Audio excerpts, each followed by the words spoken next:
অনেক আগে বাংলাতে এমন একটা প্রবাদ ছিল, ঝড়ে কলা গাছ ভাঙে আর ফকিরের কেরামতি বাড়ে। এই যে মিরাজ আফ্রিদি ভাই, দুইটা হাত নাই, একটা কন্টেন্ট ক্রিয়েটর, তার কন্টেন্ট মোটামুটি অনেক ভালো চলে দেশে। সো তিনি এই বন্যার সময় সাহায্য সহযোগিতার জন্য তিনি সেই ফেনীতে গিয়া লাইফ জ্যাকেট পরে একটা ছবি আপলোড দিছে। আচ্ছা, এখানে কথা হচ্ছে যে উনি কি সাহায্য করবেন ওখানে গিয়া?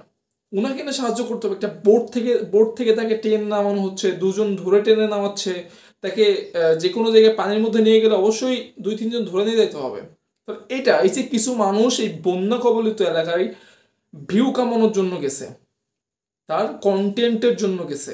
অনেকেই আবার ছবি আপলোড দিতেছে, সেলফি তুলতেছে, গ্রুপ মিলা, ভাই বোনরা মিলা বা বন্ধু বান্ধবী মিলে। আচ্ছা, বন্ধু বান্ধবীরা বান্ধবীরা তোমরা কেন গেছো? তোমাদের একটা সুইমিং পুল না, এটা বাড়ির সুইমিং পুল না, নামলার উঠে গেলে এটা বন্যা কবলিত বাংলাদেশের বিভিন্ন অঞ্চল বন্যার মধ্যে ভেসে যাইতেছে, তারা দুর্বিপাকে আছে, আর তুমি গিয়ে ওইখানে সেলফি আপলোড দিতেছো আর যে ভাইয়েরা নিয়ে যাইতেছো। ভাই, তোমরা তোমাদের আসলে সামান্য সামাজিকতা মানসিকতা বলতে কিছু নাই। কারণ এই বন্যা কবলিত এলাকায় তোমরা কি করতে যাইতেছো? তোমরা একটা ট্যুর দিতেছো, বন্যা এলাকায় ট্যুর দিতেছো, যারা অশান্তিতে আছে, যারা বিপদ আছে তাদের এলাকায় তোমরা ট্যুর দিতে যাচ্ছ। হ্যাঁ, ওইখানে আনন্দ মজ মস্তি চলতেছে, পার্টি চলতেছে, তাই না?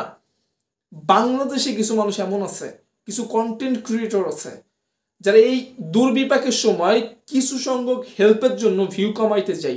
মিরাজ আফ্রিদি ভাই, তোমাকে নিয়ে ট্রোল হচ্ছে, এটা হতে পারে তুমি ছবিটা আপলোড দিয়ে ডিলিট করে দিয়েছো, কিন্তু এটা তো সোশ্যাল মিডিয়ায় ছড়িয়ে গেছে।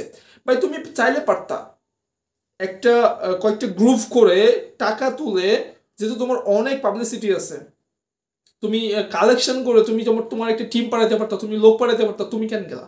তুমি কি সাহায্য করলে এখানে গিয়া? মানুষ কি বোঝে না? মানুষ কি বোকা? হ্যাঁ, ভালো হবে কবে তোমরা? হ্যাঁ, মানুষ এই তোমার দেশের মানুষের বিপদের সময় তোমরা কি করো? নিজের ব্যবসা মানসিকতা নিয়ে ওখানে যাও। সি